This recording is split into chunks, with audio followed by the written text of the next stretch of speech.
Hi, it's Delia. Thanks for clicking on. So I've been coming across a lot of really interesting to me new people, interesting people new to me that just some remarkable women that are really dedicated to their healing and to changing their internal environment, changing their thinking, changing their habits, and doing the work, doing the shadow work, doing the healing work.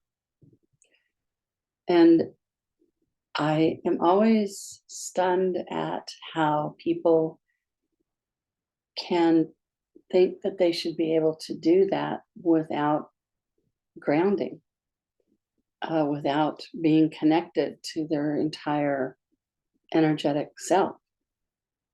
It's such it's such hard work. It's just such it can be intense, it can be terrifying, it can be disruptive to turn within, to face any of your demons, to discover what traumas are in there. Not to mention the emotions and the pain and the resistance. And to ask yourself to do that without the all of you that there is, which is much more than what the regular world tells you there is. It's just such a courageous and remarkable thing. And when you're connected with your higher self, with your energetic bodies, when you're aware that you are greater than your physical body, the memories of this lifetime, the people that you can name in this lifetime, the things that you can point to in this lifetime. When you can connect to the all that you are, then you're empowered to do the hard stuff. And you're not alone in doing the hard stuff anymore. The way the world is right now, there's a lot of dependency on thinking. And there's kind of elementary ideas about thinking and about feeling. The information that's in the mainstream about what emotions are, what they're for, what they do, is very incomplete and inaccurate and misleading. I went for years studying energy work and spiritual healing with bad information about emotions, because that's all that there was. And when I did find teachers that were really good at energy work, they were male and they just put emotions over in the corner, like is always done in our culture. And emotions are not what we've been told. Emotions are part of our incredibly sophisticated energetic system that and emotions have jobs, and they have areas to look out for. And then a big part of their job is to communicate to you what their findings are. And when you actually hear what they have to say and acknowledge it and value what the emotions are trying to tell you, once you understand their vocabulary, they will do all the heavy lifting.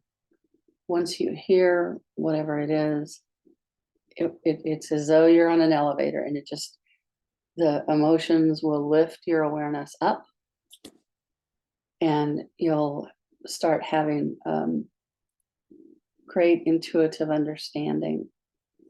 Some people call it downloads, but that's too techie and mechanical for my taste.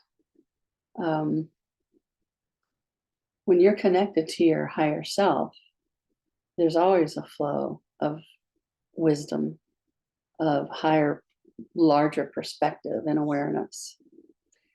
And what you're connecting to is the part of you that is part of the all it is. And that's the home that you go back to. It's the you that you always have been and always will be, having this temporary body personality experience. And that you, the true you, that infinite spark, that bright spark, the more your body personality knows how to connect with it and listen to it and communicate with it and kind of clean out the emotional different feelings when things have happened when things have happened to you in your childhood. There comes a time when, no matter how spiritual you are, you're going to have to reckon with the fact that body personality has a lot of anger at spirit, because if you're so great, why did this happen? Spirit doesn't have emotions, and so you can't hurt its feelings. And until you express all that anger and confusion and hurt and get it out of your system, it's just going to be in the way of your relationship with your higher self. So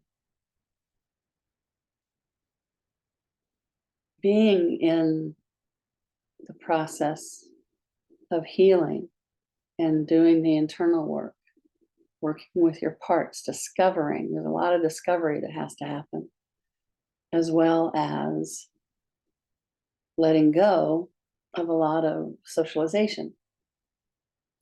It's a tricky process, and it can be very challenging. And if you're going through that with, just you, your body personality, the parts of you that other people have told you about and their projections of who you are and what school has said and what, the world has said you are, that's insufficient support. And the more you're connecting with your higher self and the more you're learning your vocabularies, what are your emotions trying to tell you? What are the sensations trying to tell you? Why is this memory happening right at this time? There's just a lot of ways that your system is communicating with the thinker, the subconscious awareness that we navigate our everyday life with. That is being misinterpreted. A client recently reminded me that I used to say, and this is still true, I don't know why I forget to say it, that when you consider yourself with your infinite self, your ultimate, your bright spark, infinite being, plus your energetic bodies, your energetic awarenesses and capacities, as well as your body personality. I mean, there's a lot of parts to you, as well as the emotional parts and the things that you hear about in parts work or in ACA or in internal family systems. There's a lot to you. And the more you become aware of that, and the more you make peace, well, not so much make peace, but the more you come to understand the different parts, and that everybody has your best interest in mind, but they all have different information. But that's not the part my friend was telling me about. It's you're a Ferrari and you have a handbook for a toaster oven. And because they both have electrical systems.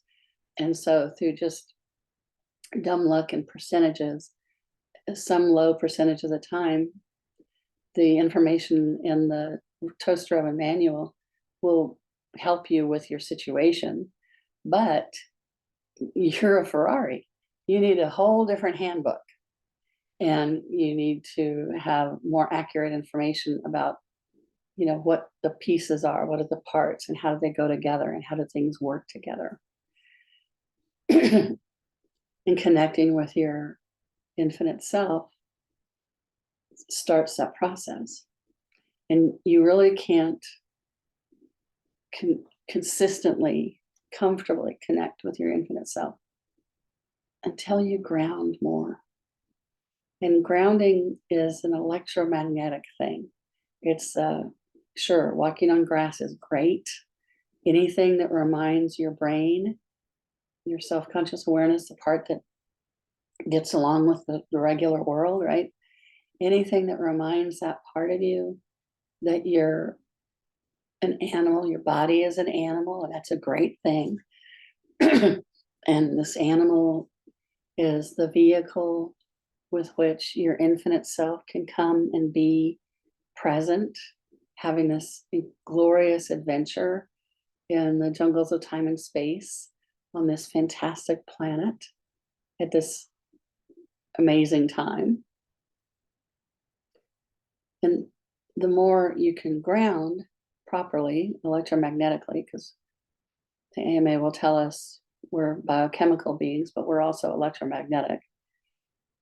And until you learn how to ground consistently, properly, and intentionally, right?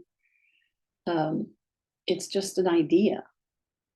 And when you're facing your fears, when you're facing yourself in the cave, like Luke in Star Wars, you need something.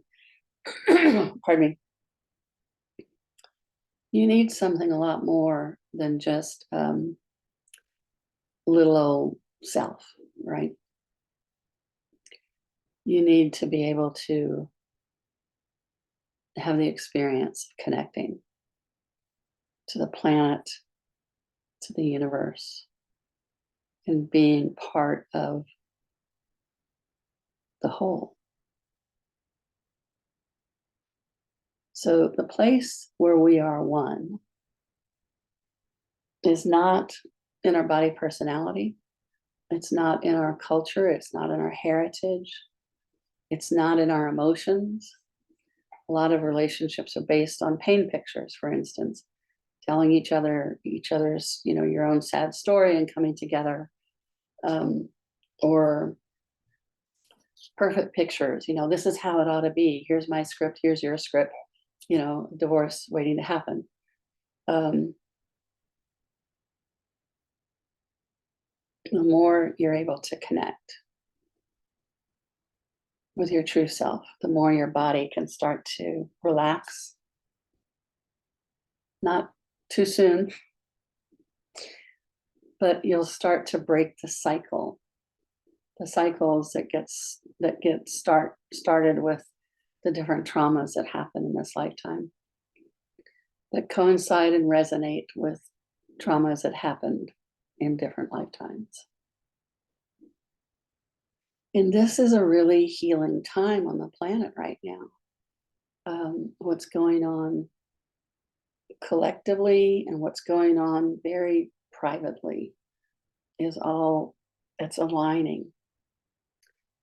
And with the information that we get from the society, from the patriarchy, whatever you want to call it, the domination value system, the competition value system, that's not the right information. I think it was Einstein that said that you can't solve a problem with the same thinking that created it. Maybe it was Buckminster Fuller. But that's kind of where we are. And you've already been being popped out of your comfort zone. You've already been experiencing complete breakdowns in what used to work, either internally or in interacting with people.